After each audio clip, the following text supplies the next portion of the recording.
Welcome back to the Cybersecurity Reference Architecture Microsoft Virtual Academy. This module, we're going to be talking about threat detection. So when we take a look at what you need to do to be successful in a threat detection world, there's a great concept that came out of the U.S. military, the U.S. Air Force. Colonel John Boyd coined this terminology. It's the OODA, or commonly referred to as the OODA loop. So when we look at this from an attacker's perspective, the attacker has to be able to conduct operations and make decisions and operate within your environment.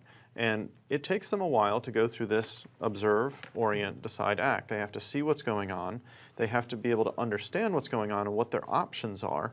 They have to make a decision on which option they're going to take. And then, of course, they have to act on that decision. And that's that full decision-making loop, the attacker OODA loop. And when we take a look at this from the defender's perspective, your objective is to get inside that loop. You've got to operate your decision-making process, your response process is faster than the adversary is making their attack operation happen. And so it's a pure defense-offense thing, whereas in a fighter combat situation, you're both attacking and defending at the same time. But you're on a pure defense perspective, your job is to figure out what the attacker's doing and stop them before they get a chance to do it, or ideally even before they get a chance to decide what they're doing. Unfortunately, right now, in a lot of organizations, we're dealing with our response loop happens after the fact, sometimes months, sometimes years after the fact, but we're responding well after the attacker has conducted their operation. And so what our reasonable objective is to get just in time. We want to get to the point where we're able to understand what the attackers are doing, understand what they're trying to do, and be able to head them off before they're able to act. And that's sort of a just-in-time state of getting your OODA loop run, your defense processes run. So you're talking about how do we go from detection to disruption? Exactly. And all of the things that it does, it creates a deterrence effect because, you know what, if I'm being frustrated every time I get in there and they're ahead of me, every step I take, I don't want to attack them. I'm going to go somewhere else to make my money if I can. It's also raising the cost for the attackers. Exactly, because it costs me more to deal with the defender that keeps anticipating me and keeps heading me off. It makes it so much more expensive to attack you that I might not have the budget to do it. Yep. And so this is a very powerful tool when you think about it this way to accelerate your responses. Now, there's some considerations because you don't want to necessarily just act recklessly and quickly. Yep. You have to have some strategic thought to it. But the ideal state is to actually get to the point where you're disrupting them before they even have a chance to make a decision. This is very much an ideal state. It may take some time to get there, but if you get it to just in time, that's then your next goal. You always have to aspire to be the next step better. How do you shorten this loop? How do you get your incident response processes, your defender processes inside of the attacker one? So you want to really shorten that timeline. There's a couple different principles here. The first is you need to have full visibility into your own environment. Absolutely. You can't have a blind spot. If you have a blind spot, you're going to miss a signal, and the adversary can operate in that blind spot, and you don't know that they're on a SaaS app. You don't know what they're doing on your host. You don't know what they're doing on your network. You've got to have as much visibility as you can fed in. Now, of course, collection isn't detection. You have to do something with that data, but it's critical to have that full visibility so you don't have a known blind spot that they can work in. An identity is one of the current blind spots in a lot of organizations. They have great visibility at the network, but they don't have a lot of visibility at what's happening with their identities and their credentials. And that's a critical place where the adversaries are really operating in the defender blind spots today.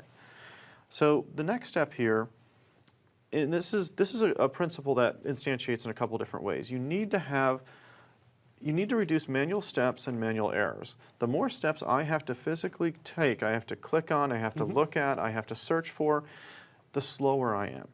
And the more that I have manual input, manual operation, typing things, clicking on the right or wrong thing, the more that happens, the more opportunities there are for my errors, for me to make a judgment error. Now, I'm valuable as a human because I can make a strategic, thoughtful decision, but I'm not valuable in that I'm faster than a computer. Computers are faster than people, and we have to understand that. And so there's a couple keys that get you to the point where you're reducing those. First is you want your investigation tools integrated. That's critical. Yep. You don't want to have to go, do swivel chair analysis, as some people call it, and go from tool to tool to tool. And that just introduces a lot of manual steps, and that slows you down. It's a lot of opportunity for error. Was it machine number 867 or 876? There's a lot of things that could go wrong if those tools aren't integrated seamlessly. And the reality is that approach would work. However, you will always be trailing behind the adversary. Yeah, you'd get there, but you'd get there long after they acted and did the damage to your organization. Exactly. And so you want to get there as quick as possible. And the next piece is humans are good at understanding things, but we're not necessarily good at seeing an anomaly in a large set of data. When you talk about a megabyte, a gigabyte, a terabyte, that's more than a human can comprehend in most cases, unless it's a photograph. But that's a lot of data when you start looking at computer logs. How do you know that this particular log was at an unusual time? It's very hard to do that, but you can have a computer do that, and these algorithms can detect those anomalies. And that's where the user and entity behavioral analytics, the UEBA, is so powerful because it can find normal and it can say, hey, here's some suspicious events. Now, I need a human to look at this to tell me if this was legitimate travel to Europe from America, or if this was actually potentially a compromised account. So you need a human to be able to do the investigation pieces, but spotting the anomaly is really best left to the computers quickly. The other challenge is sometimes you don't even know what you're looking for. So you have this massive set of data, but unless or until you understand what to look for, Where do you start? where do you start? Exactly. Right? So, and that's the beauty of machine learning and these big data algorithms, if you will, where you can go and they can just look for patterns, right? And they Yep. can surface those patterns and that intelligence up to where you can actually leverage those in your threat detection chain. Now, you may not be able to completely trust that this is always going to be a true positive. It may be a false Yeah. positive. It may be, the machine made a mistake, but that's great. You can tune it, and then you can teach it, and you can, and then get better results next time. So, and the next piece here is automating investigative tasks, because you don't want to have to go and search for all the different related logs. You want that to happen for you automatically. And as we mentioned in the last module with Defender, Windows Defender ATP, you have that ability to build that timeline very quickly, and so that you don't have to go and build it manually. It's something that's automatically done as soon as there's a suspicious event.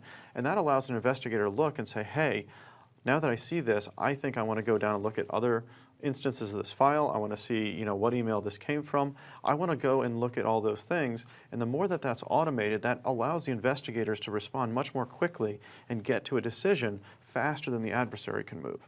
And that's very, very powerful, and it helps reduce those manual steps and errors. And really comes down to those 5 W's, right? Who, when, what, How and why. yeah. And why. the more that you can answer those questions automatically, this is a symbiosis or a partnership between a human and a machine to be able to do this effectively. But the more that you can delegate to the machines, and the more that they can automatically come up with suggestions and conclusions, the easier it is for me to make a judgment on that than having to go ahead and do that research myself manually.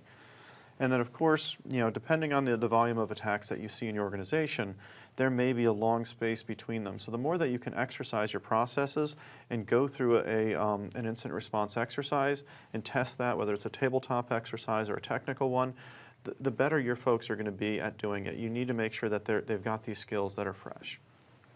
And then, lastly, and I want to be very careful to point this out here, is you always have to be careful that you don't overdo anything. When you're talking about an adversary attacking your environment, you're talking about a human organization that's trying to make money or trying to achieve some sort of organizational and national security goal that comes from attacking you.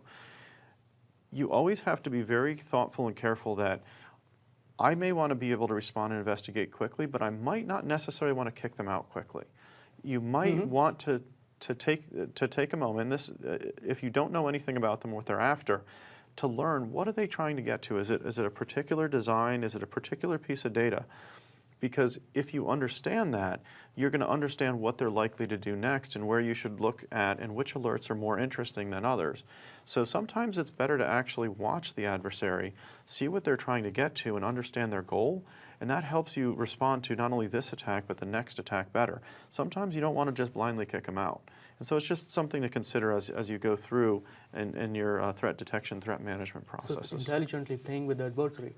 Not necessarily playing with them, but learning. If I know they're after this design, I know they're going to go after this set of SQL database stores, because I know that's what they want. And so that's going to lead me to much better decisions than if I just kicked them out of the host immediately and not known where they're trying to get to. And so you want to have that balance, of course. Once you know what they're trying to do, you want to thwart them, you want to frustrate them, you want to make it hard. But if you don't know where they're getting to, you might miss a signal that hey, something's going on in SQL. Well, we're not looking at SQL, looking at these hosts. So you just have to have that balance in there. Let's take a look at a typical real-life scenario. So here we have an attacker, right, very motivated to go and do some malicious things to this particular organization.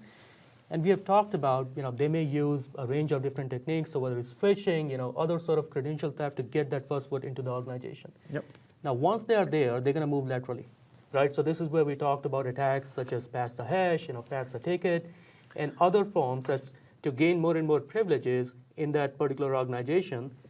And really their goal is to get to that domain dominance, which is either getting to the domain admin credentials in your organization, or maybe getting access to the global admin credentials associated with your cloud infrastructure.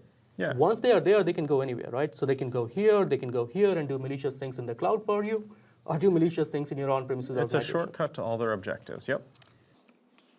And this is where the defense in depth strategy comes into play, right? So we talked about all these capabilities, and now what we are looking at as to how you can use these capabilities collectively, integrated together to provide you with, again, more proactive detection capabilities, which can take you from detection to disruption. Exactly. You don't want these blind spots. You want to make Right. sure that on your Windows clients, on your email, on your identities, whether it's in the cloud or on premise, within your data center infrastructure, your SaaS apps, you have this visibility. And that way you don't have the blind spots, because you need to be able to detect unusual stuff happening in all those spaces with anomaly detection and the like. But you also need to be able to investigate and go deeper that, hey, once I have this anomaly, whether it's automatically gathered to you or you need to search and pivot and find what else is going on in there, that's what's going to make you successful because your adversary can't operate in the blind spot. And like I said, one of the biggest blind spots organizations have right now is their identity. They don't have a lot of visibility into do they have anomalous logons, whether it's in the cloud or whether it's on premise. It's critical to get that visibility that I know what's happening at my identity layer, so I can do that alerting and I can do that investigation. And really, it's the ability to go and be able to detect these threats at each and every stage of the kill chain, right? So whether it's the Yes. email which is coming in, so let's try to stop the threat at the very get-go. If you can, best if we place to can. do it, yep. Again, there's no silver bullet, so you want to have the defense in that strategy to where, yes, if the attacker is able to get in, now you have capabilities to make it hard for the attacker to either move laterally in your organization or just raise the cost of that particular attack, right? By building these Exactly. controls. So we talked about security controls which are built into the operating system, right? So that's our approach of building security from the get-go into the operating system, right? We have done that with Windows 10. So whether it's leveraging Credential Guard as an example, which is attacker or adversaries are not going to be able to use those traditional attack vectors, pass the hash, pass the ticket, to move laterally, right? So we have essentially put a closer to those scenarios with Windows 10 capabilities. And if they are able to then move further into your organization, now you want visibility associated with identity behavior. Is this identity behaving abnormally? So going back to your point, attaching that identity context and continuously monitoring that identity as to what the baseline behavior of that particular user looks like. So you can, again, pick up those outliers and anomalies. Yep. Right? And then from there, yeah, assuming they're successful with that, maybe they get a hold of the credentials in some way. You then need to be able to track them, like, for example, in Cloud App Security, that, hey, these accounts were compromised over this period. I want to watch these accounts to see what access they have. You need to have that ability and that visibility. Absolutely. Now, one other thing is, again, going back to this important context of the customer, again, every time I go and talk to a customer, they have some sort of SIM, and they're very, very particular about, hey, would I be able to consume all of this great intelligence into that single pane of glass? And absolutely, and that's our goal. That's, again, we have said it multiple times, that's a heavy investment area for us, again, to make sure we are providing for that connected experience in a heterogeneous environment. It's not about just Microsoft capabilities. Exactly, and customers have invested, as you said, a lot of money and a lot of time and a lot of effort in getting their SIM set up. And we want to make sure that we're feeding that mechanism, those processes that are built around it, and just enhancing those capabilities. And if you don't have a SIM, great, we can provide you that ability to do the investigation on our tools and platform. If you do have one, we can feed it in there and go through the processes you already have. It's really meant to help customers wherever they are on that journey so that they have that ability to be successful. And really the goal here is to provide for that connected, actionable intelligence. That, hey, this is how it happened, this is where it happened, this is what the attacker was doing, this is where we caught it, and this is all the context so you can do efficient investigation, right? The goal is not so much about, hey, here's all the raw data, and then we're going to send all that raw data into SIEM and go figure it out, right? Yep. So that's the value of the connected solutions, right? Which can provide you for that context. Yep. Entire context around that incident. Yep. And of course, the Azure Security Center is the last piece, that phenomenal set of threat detection capabilities built in Azure Security Center. A lot of them you just simply turn on. There's a couple of them that actually have an extra charge for because it takes a lot of storage and analytics for us to provide those threat detections. But there's a lot of them that, we can do these real quick, and it's just part of Azure. You just turn it on for your VMs and your other resources. That's awesome. Now, at the same time, if you think about these capabilities across the kill chain, they are going to create sort of this actionable intelligence again along different stages in the kill chain, right? How do you bring it together, right? A lot of time our customers are asking, hey, you know what? I have limited resources, which is a common scenario across most of the organizations. Yep. How do I maximize my value across this connected intelligence? Exactly. Right. So think about services such as enterprise threat detection, which is our managed security service offering, where we can be that extension to your on-premises team, right? So that's the human aspect to it. And we can be that first line in defense who is consuming all of this intelligence coming from these multiple sources, connecting the dots together, maybe applying other machine learning, bringing in the threat intel from the Microsoft cloud, putting it all together to provide you not just with the entire context, but making sure you're getting all the true positives. Exactly. And one of the reasons that we actually created this was we found that it was very difficult for customers to be able to attract and retain and hire and support analysts. Cybersecurity analysts are a rare talent set. And we found even rarer within that is cybersecurity analysts that are also very familiar with the Microsoft platform. And so that's what we've seen is we've actually seen customers use this service in two ways. One, they don't have a SOC, or they have a limited SOC capability, and they're essentially using us as a primary means of detection and response. The other is that we see very mature, very large customers that have a very large and capable SOC, and you know what? They want us to be the Microsoft experts. They want us looking at the Microsoft portion of their estate. They want us to understand the Active Directory and the Windows pieces and all that, work with their team, supplement their team so that their teams can focus on a lot of the other challenges that come with having threat detection across such a large enterprise. So we've seen customers use it in different ways, which is really interesting to me. So it's not just about detection with this particular service. What you're saying is we have this deep relationship across different organizations within Microsoft, so whether it's operating system, whether it's malware research team, and other organizations, and that's the value that we are bringing back to the customer to say, detection is one thing, but then you need to be able to effectively respond, and you need to be able to mitigate that particular situation. Exactly. So with this particular team, we walk with the customer throughout the life cycle, going from detection to response. Yeah, and if it's a minor thing, we can work with them over the phone or email that, oh, this is how you do it, and this is the files you're looking for, and this is how, step by step.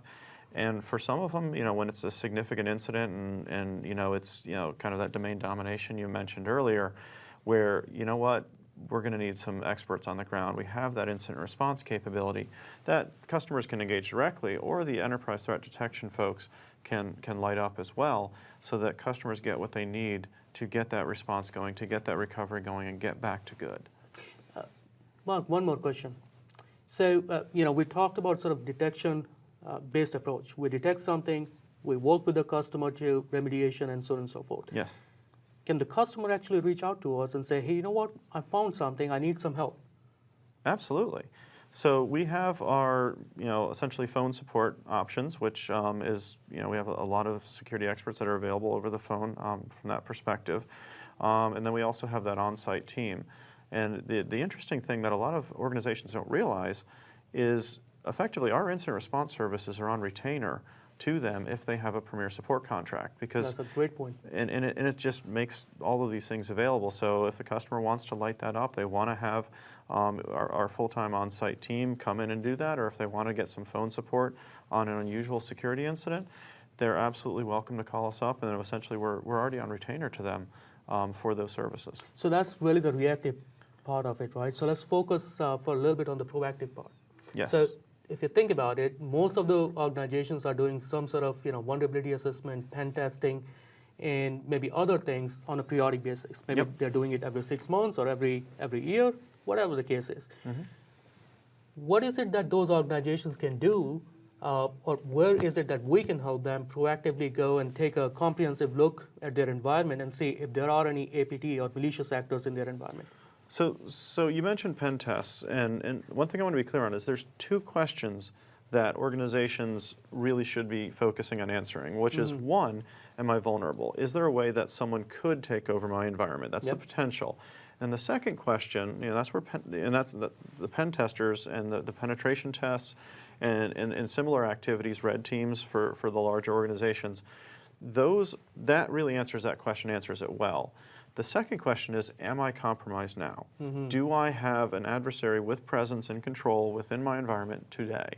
And that question is, we can take that same set of folks and expertise that do our incident responses in a reactive manner, and we have our ability to go scan the entire environment and identify, hey, look, you've got these types of things. So we can answer that question by bringing those same tools and techniques in a proactive manner.